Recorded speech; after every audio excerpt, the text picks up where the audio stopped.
Assalamualaikum warahmatullahi wabarakatuh. Saya Raya Rahmawati Ruhiyat, NIM 2111420025, Prodi Sastra Indonesia, Konsentrasi Linguistik.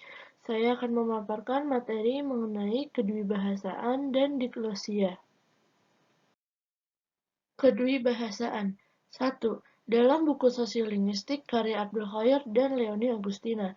Khair dan Agustina tahun 2019 halaman 84 menjelaskan bahwa istilah bilingualisme dalam bahasa Indonesia disebut juga kedwibahasaan. Dari istilahnya secara harfiah sudah dapat dipahami apa yang dimaksud dengan bilingualisme, yaitu berkenaan dengan penggunaan dua bahasa atau dua kode bahasa. Secara sosiolinguistik, secara umum, bilingualisme diartikan sebagai penggunaan dua bahasa oleh seorang penutur dalam pergaulannya dengan orang lain secara bergantian. Mackey tahun 1962 halaman 12 dan Fishman halaman 73 tahun 1975. 2. Dalam buku Sosiolinguistik karya Fatur Rahman. Fatur Rahman tahun 2013 halaman 19 menjelaskan bahwa pengertian kedwibahasaan selalu berkembang mulai dari pengertian yang ketat sampai kepada pengertian yang longgar. McNamara tahun 1967 mengemukakan rumusan yang lebih longgar. Menurutnya, kedwibahasaan itu mengacu kepada kepemilikan kemampuan sekurang-kurangnya B1 dan B2. Meskipun kemampuan dalam B2 hanya sampai batas minimal. Rumusan ini diikuti oleh Huagin tahun 1972 mengenai dua bahasa.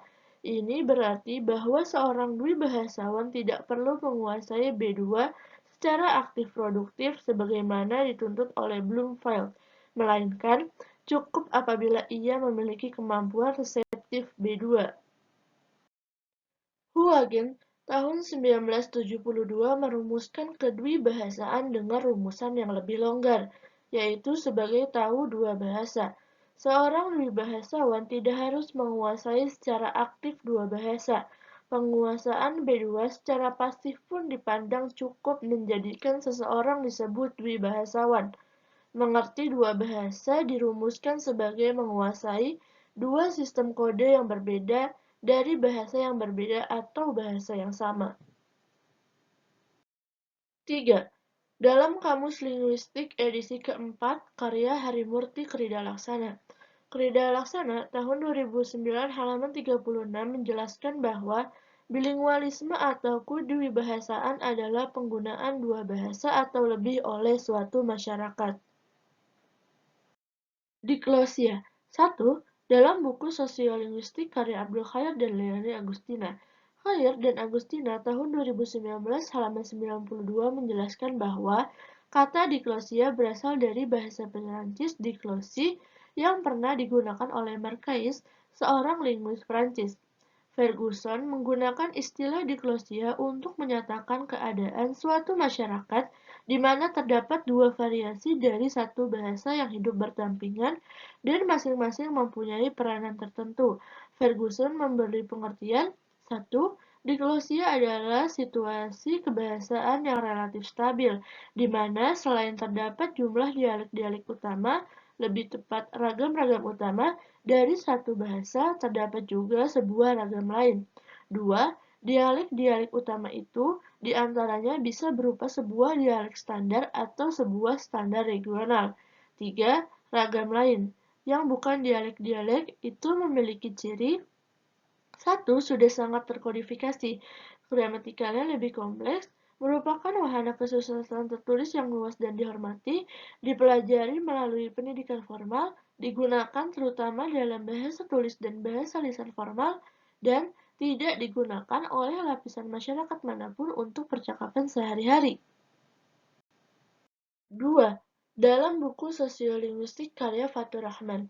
Fatur Rahman tahun 2013 halaman 20 menjelaskan bahwa diglosia adalah suatu situasi kebahasaan yang relatif stabil, yang di samping adanya dialek-dialek utama dari bahasa yang mungkin meliputi ragam-ragam bagus tempat, juga mengenal suatu ragam yang ditinggikan, yang sangat berbeda, yang terkodifikasikan secara rapi, dan yang tata bahasanya lebih rumit, yang berasal dari waktu yang lampau atau yang berasal dari masyarakat bahasa lain, yang dipelajari melalui pendidikan formal dan sebagian besar dipakai untuk keperluan formal, baik lisan maupun tertulis, tetapi tidak dipakai di sektor apapun di dalam masyarakat itu untuk percakapan sehari-hari. 3. Dalam buku Sosiolinguistik karya R. A. Hudson. R. A. Hudson tahun 1987 halaman 73 menjelaskan bahwa istilah diklosia diperkenalkan ke dalam literatur sosiolinguistik berbahasa Inggris oleh Charles Ferguson pada tahun 1959 dalam rangka menggambarkan situasi yang dijumpai di tempat-tempat seperti Yunani, dunia bahasa Arab pada umumnya, Swiss yang berbahasa Jerman, dan Pulau Haiti. Dalam semua masyarakat ini ada dua ragam yang berbeda, yang cukup jelas bagi orang awam untuk menyebutkan bahasa yang berlainan, dan yang satu dipakai oleh peristiwa yang resmi dan umum, sedangkan lainnya digunakan oleh setiap orang pada keadaan sehari-hari yang normal. Fishman mengikuti John Gumperz juga memperluas istilah diglosia agar mencakup masyarakat apapun tempat dua ragam atau lebih digunakan pada keadaan yang berbeda. Tahun 1971 halaman 74. Perkembangan ini mungkin dapat disayangkan karena tampaknya dapat menganggap setiap masyarakat diglosik, bahkan termasuk negeri Inggris yang berbahasa Inggris, yakni tidak termasuk imigran yang berbahasa lain sebagai bahasa ibunya, di mana hal-hal yang disebut laras dan dialek yang berlainan digunakan pada keadaan yang berlainan. Misalnya, bandingkan antara khotbah dengan laporan olahraga.